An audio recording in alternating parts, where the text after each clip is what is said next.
Are you a man looking for an intensive program to help you overcome sexually addictive behaviors? Gateway to Freedom is your answer. Gateway to Freedom is a 3-day workshop for men seeking to overcome any destructive sexual habits. Whether married, single, or divorced, Gateway to Freedom will help men regain hope for a new life of purity and real contentment. The workshop is conducted by experts in the field of sexual addiction recovery with decades of combined experience. Read testimonials of workshop alumni at gatewaymen.com. Get all the info and register online at gatewaymen.com or call 1-800-49-PURITY.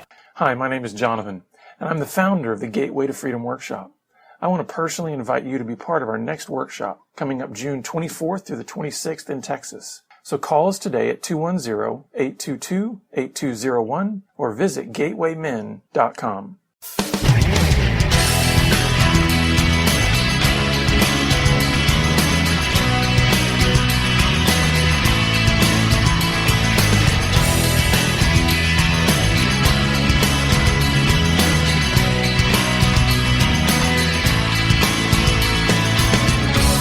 Welcome to Pure Sex Radio, training men, educating women.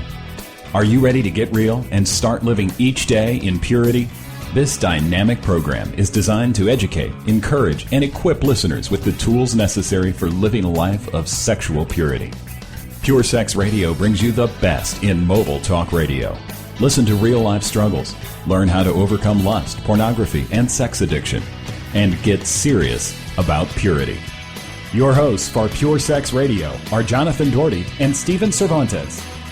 Jonathan is the director of Be Broken Ministries and founder of the Gateway to Freedom Workshop for Men. Stephen is the founder of the Hope Counseling Center. Visit us online at puresexradio.com. And now, please welcome Jonathan and Stephen on Pure Sex Radio. Good day, radio listeners. Welcome to this week's edition of the Pure Sex Radio broadcast. We're so glad that you've decided to join us today. My name is Jonathan. I'm here with Stephen. Stephen, how are you doing? I'm blessed today. Thank you for asking. Excellent. Well, before we get started, folks, I just wanted to remind you, as we do every now and then, that we are a listener-supported broadcast. And so all that means is that the only way that you are hearing this right now is because there are listeners that have come alongside us, partnering with us financially. We reach anywhere between 25 to 30,000 listeners a week in over 80 different countries. And so the way that we're able to continue to reach those folks and even expand into new areas is through listeners who want to support what we're doing. And so if you feel like you would like to come alongside of us, partnering with us, we need your help in this. Simply go to puresexradio.com and you can click on the donate link to learn more about that. Well, Stephen, we are going to be talking about family of origin issues because one of the things that we do see that happens with those who are coming to us for help in recovery, guys who come to the workshops, even women, and so it's not just a man issue, men, women, we all start out in childhood. And so therefore we all have a family of origin or just the environment in which we were raised. And this plays more of a significant role than some are willing to admit or explore. And what we want to talk about this week is kind of as it pertains to the men that we deal with, what is the impact that family of origin has? And one of the things that I like to say is that, every boy has a story of boyhood trauma. I mean, every man has a story of boyhood trauma and hurt, and even within that confusion. And so, we get guys all the time that will come to us for help. They're looking at pornography. They're drowning in some kind of sexual addiction. And it's interesting how some guys, the reaction they have the minute you say, well, tell me about your boyhood. Tell me about when you were a kid. And some of them actually have a really strong reaction like, that doesn't matter.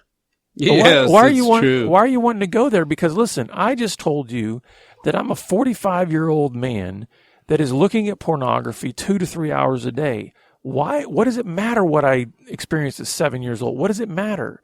And so maybe this week's broadcast, we're going to try to help folks understand a little bit of the connection and why this family of origin issue really does matter to what a 45-year-old man is doing with his sexuality. But now, are we going to let out the secret that we have, the secret program that we make them come to the weekend and get? Yeah. We're going to sort of give away our little tools here. Is that what you're doing? I could always go into, but wait, there's more. That's good. Well, as part of the kingdom, if we give it away, God gives us more. That's sort of what we've learned on this program. There's something else. There's something else. There's something else. And if you hold it, you die with one little truth. But as soon as you start giving it away and other people own it, then he gives you the next thing. And it's like he hasn't stopped with me yet. Has he stopped with you yet? No. I'm trying to keep up. So, family of origin, how you got your start is critical. And some terrible things happen to us along the way, right? When you think about it, and you get a room full of guys telling their stories when they were young boys. We were inviting one man to tell his story, and he just burst into tears. It was so painful. It's like, I don't want to go back and remember my story. And there's a line in a movie, the past is in the past. The past is where it's belonged. Leave the past in the past. But you can hear the fight, right? But if you don't know the early story, then you cannot know how the today story makes sense. So family of origin is know your early story and look at it as an adult because you captured it as a child, encoded it. And what's your line you like to use about kids? They're great observers, but terrible interpreters. That's right. You observed many things as a child and interpreted things as a child, but now we have to stop and review them and interpret them as adults. Mm-hmm. Mm-hmm. So rule number one is we never review our past with the intent of shaming anyone. We're not blaming, shaming, guilting our parents. Right. We tell our stories so we can learn better who we are. And so you have to ask yourself, who were your trainers? And what were your trainers, your parents' strengths and weaknesses? Because mother's strengths and weaknesses helped and hindered you. Mm-hmm. Dad's strengths and weaknesses helped and hindered you. Any comment? Yeah, I think, like you said, we all have a history. And I think, to me, a lot of what you're saying there points to this idea that sometimes parents have this false expectation or this grandiose expectation that a 5-year-old should just almost by osmosis know what life is about. I think we make a lot of assumptions of our children because we're not remembering clearly what it was like to be 5, what it was like to be 7, what it was like to be 10 years old. And so I think some of the, we hear from guys a lot of times that say they lead, as soon as we start going into the family stuff, they lead with this. Oh, I had a great childhood. It's true. Right? That happens like 95% of the time. Good parents, they went to church. It was a good family. And so why do you say that in a shocking sort of way? They start with such good. Because I think, again, part of it is because I think, especially since we deal with a lot of Christian men, they falsely assume, listen, if I say anything that might be perceived as negative against my parents, I'm somehow not honoring them. I'm not respecting them anymore. That's good. And maybe they, and I look at it this way. Yes, maybe your parents are respectable, but they're not perfect. And again, like you said, we're not going on a witch hunt. We're not trying to create, look for blame. But there is something about going on an honest journey. And I think also some of the reasons that people say, I had a good childhood is because, guess what? They were taught to say that. Oh, well, that's right. Some families say, we're a good family. Yeah. Yes, we talk. And it's like, but do you really talk in a healthy way? And are you growing? And are you maturing? Are you learning? Or did you just talk? Pass the mashed potatoes, please. Where's the salt? Right, exactly. We talk about it's hot outside, or take your coat, it's cold. So we're not going to go into any stories right now. We're saying we have 5 things for you to look at as on your mission to getting healthy. There's one thing with 5 parts. Just one is this introductory section. Family of origin is critical. But I'll tell you what whispers quietly in the background. Hey, don't look at your past. Hey, run away. Mm-hmm. Hey, call it stupid. Hey, say, you're not going to blame my parents. Or act like nothing happened and just say, good, good, good, everything good, all good, good, good, good. And that's fine. Who doesn't want to be a part of good? But part of a child's acting out is coping with discomfort, emotional discomfort that happened way back in the past. Yeah.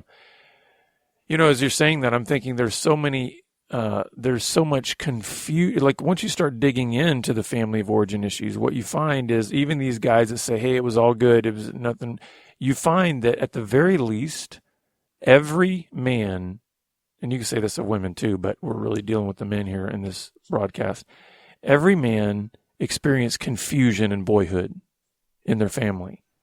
They simply didn't know. And many times they didn't know even how to ask because they didn't know what they didn't know. So there's a lot of confusion. So when you've got the guy that's then saying, I don't want to go into my past, leave my past in the past. You know what? Some of that it's saying, I don't want to go back to feeling confused. I don't want to go back to what I don't know. I don't want to, because what do we learn along the way? We learn to cope, and coping is a way of saying, okay, I don't know, but I'm going to figure out something that works. So I try and I try and I try and okay, boom, that didn't work. Okay, but here this worked. It might be totally dysfunctional, but it worked.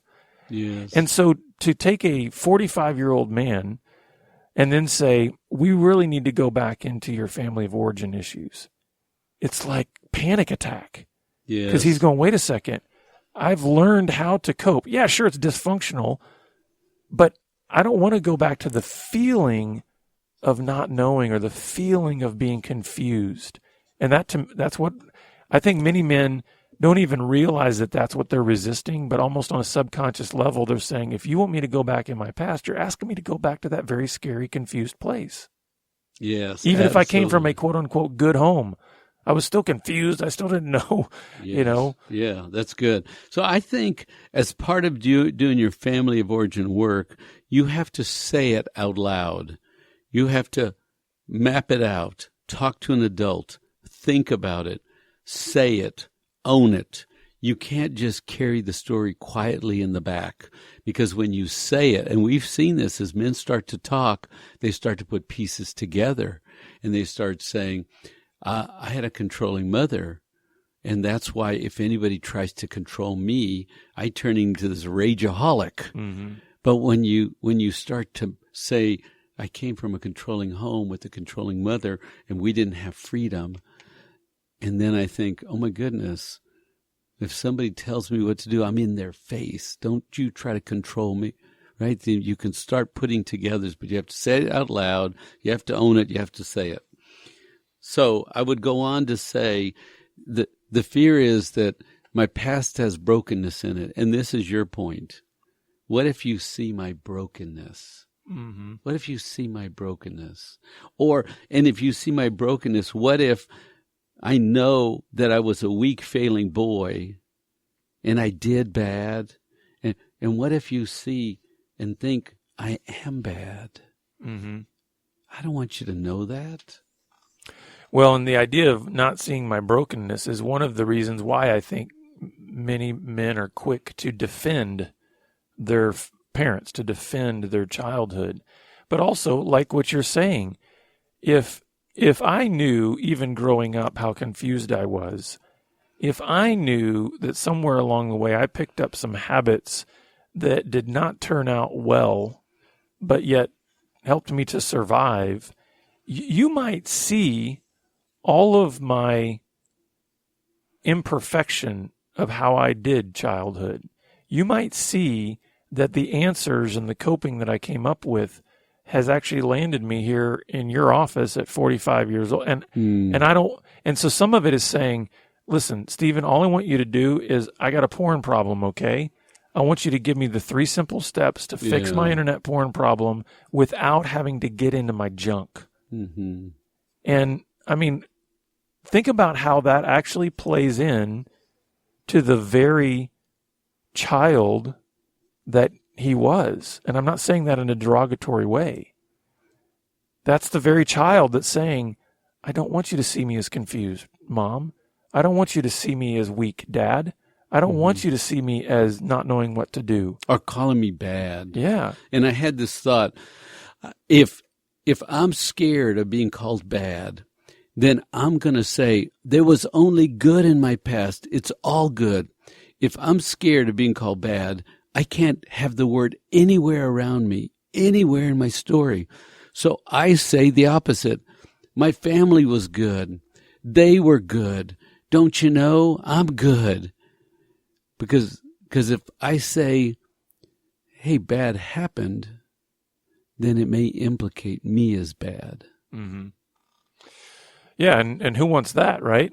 I mean, we don't want to be called bad. I mean, that's kind of at the heart of shame, right? Shame is saying you are bad at your core. Yes, that's good. So number 2, we have a friend, Lee Preston, that's a friend of the ministry. And, man, he's big on father wounds and mother wounds. I mean, he's like a laser, this guy. He'll go right after it. You know, he does this thing really well. When I watch him, it's like, wow, that guy's good. But he taught me something I didn't know. And, you know, as God is teaching him, we're all teaching each other, in case you don't know that. I learned from Jonathan and Lee, and they learned from me, and it's sort of. So he said, now listen to this thought. This is very profound. I've been a counselor for 28 years, and this, I didn't know this. And this is one of the things I hate about myself. What if there's something I didn't know that would have made a difference? Uh-oh, your confused little boy is coming out right now. That's it. I'm almost shaming myself here. But he said this profound statement. You must be able to see your parents as flawed, imperfect people. You cannot be free. If your parents were good and you messed up, then your parents are good and you are bad. So healing occurs when you're honest and you say, my parents struggled. And they struggled with each other. And I was a child, and maybe they fought. Or maybe somebody drank too much, worked too much. Maybe somebody was too angry. My parents were imperfect, and I was raised in that imperfection, and it impacted me. You understand? Can you hear the difference? Mm-hmm. My parents were great, no flaws, good parents. I'm the screw-up, stuck for the rest of your life. No, my parents had some weaknesses. And Dad drank too much, and it was a little crazy, and the house was confusing, and then I went to my room a lot. Mm-hmm. Do you hear that shift there between they're good and I'm bad, or they weren't perfect and I didn't have perfection, and I had to make sense of craziness? And I think one thing that is important to point out in understanding that difference is it's not just flipping the coin. In other words, it's not saying, okay, I've got maybe this model that says they're good, I'm bad, and so the way you answer that is you say they're bad, I'm good. It's not saying that, right? I mean, it's different than that. It's not just flipping the coin. What it is it's saying it's reframing that idea of they're good, I'm bad, with the reality that they are human beings just like I am. That get confused, that struggle, that make mistakes, that don't know everything, and so it's acknowledging, it's beginning to realize that there's not as far of a chasm between you and your parents than you once thought of, because the model that says they're good, I'm bad is this infinite chasm between the two, right? I mean, right. How can you bridge that as a little boy? If they're good and I'm bad, I mean, we can't connect. There's no way I can bridge that. But if you start to see your parents as, in adulthood, when you start to realize and look back on this and realize, okay, my parents we're not perfect. And again, you have to remember, this is not going and looking for ways to throw your parents under the bus and to, beat them up, but it is an honest journey of being able to say, you know what, when dad did that or when mom said that, it hurt me. Yes. That is not evidence of love and goodness. You know what I mean? And so it's being able to reframe that. Why do you think Lee thinks that's so important to the healing process? Why do you think that's so important to be able to go back and see your parents as imperfect? Because it's the right starting place. You can't get to the right ending with the wrong starting place. Is that what you're thinking or something else? No, I'm just asking. Yeah, no, because the right start gets you to the right end. But if you say good, everything good, then you must be bad because you can't figure it out. But which is probably why you've also manufactured an image of good to everybody else. Yes. While inside you're being torn up with your addictive behavior. Good. So we got 3 more points I want to cover. I asked a group of 10 men, I said, can you tell me, now let me back up. I don't want to start that way. Let me back up and start again. I've been thinking about this, and I think if you think about your family and if you had to describe your dad, you could probably describe the most impactful things. They're probably going to be negative ones. The most impactful things in 3 stories, or your mother in 3 stories, right? Oh, he's a workaholic story, and he never was home, or he was an alcoholic, or he never talked. He was just a quiet man, and he never, whatever the stories, you could tell me 3 stories to describe, the significant parts that would negatively impact, that would have changed your life. Because remember, we're looking for brokenness. And so we look for the 3 things that were most broken in your parents. And any thoughts, any questions, or is that clear so far? No, that's clear, yeah. Okay. So I asked 10 men, can you do this? And I had no idea what they were going to answer. No idea. It could have been 50-50. It could have been 1 say yes and 9 say no. 9 out of 10 said, I can tell you in 3 stories the weakness of my dad. And one of them said he couldn't. Well, that's just an observation. He better go back and do some work. Because you were there. You were raised in that culture. Are you owning it? Do you see it? It shaped you for the rest of your life. Any thoughts? Well, and I think this goes back to what you were saying about if you've got a wrong starting point, you're destined to have a wrong finishing point. And part of being able to go back and saying, hey, can you capture kind of the overall idea of your parents in three key stories, and maybe even your relationship with your parents.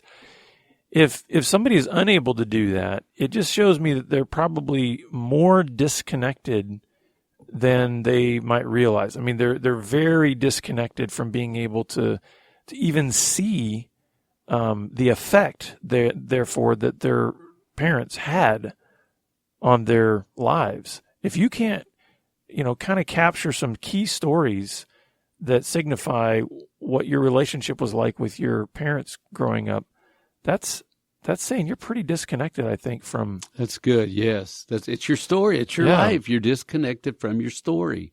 And you have to be in your story. You said it well. We love stories. We live stories. Story is how we talk. But you don't know your story. Hey, a flashing light, signal, red flag. So let me go down to this point. You can't really go in the front door of the obvious and fix what's wrong. On the surface, the simple. Well, I had the struggle. Well, stop it. Everybody can say the simple answer, but I sort of said it this way. You can't go in the front door. You have to go in the back door to find the broken places to sort of figure them out. And so we could say you can't go in the surface. You have to go below the surface. But I sort of said the front door is the obvious place where everybody wants to say, well, stop it, quit it. I'll pray for you. Don't do it again. Okay, we talked about it once. We're over, right? That's the front door. You got to sneak around and get the rest of the story. And that's why I think it's important, when we have that 40-year-old guy come in and say, man, I'm drowning in pornography, I'm depressed, all this kind of stuff. And when we invite him to begin dealing with his family of origin issues, and he says, well, that's stupid, I don't want to talk about that. Yes. We have to keep pressing in on him and saying, listen, there will be no real help that I can give you if I go in the front door and just say, yeah, you are ruining your marriage, you're ruining your family. Yes, Yes. you should stop looking at porn. Well, for one thing, any advice that you give somebody through the front door, you are insulting their intelligence to think that they've that's never true. thought that before. Yeah, that's right. We all know how to do better. Exercise, eating. We know how to read and pray better. Stephen, if somebody comes to you or to me and is willing to admit that they are addicted to pornography, do you think they've never thought before that I should probably stop doing this? That's too good. That's too good. It's true, though. So not only will going through the front door not actually address the problem, it's almost like an insult to them to say, you've never thought of this before, right? You should. Yeah. So what we have to do is invite them into the harder places. Yes. It is harder to go into those closed closets and the things where we've got all our secrets hidden. That's good. But that's where healing begins. That's good. So I want to spend the last part of the program talking about a big vision, because God has been sort of working on me. People talk about paradigm shift, and it's like we throw that around, right? It's a paradigm shift. And that might have been, I made a little change. I used to drink regular Cokes and now I drink Diet Cokes. It's a paradigm shift. It's like, what are you talking? Paradigm shifts are like huge changes in thinking that shift this whole, it's like going north and turning a battleship around to go south. It's a massive ordeal that takes a half a mile of everybody prepping and turning. And, you understand, this is a big directional, heavy. So when I talk about a big vision shift, most of these guys come in and they know they're supposed to love well, and they do sacrificial love well.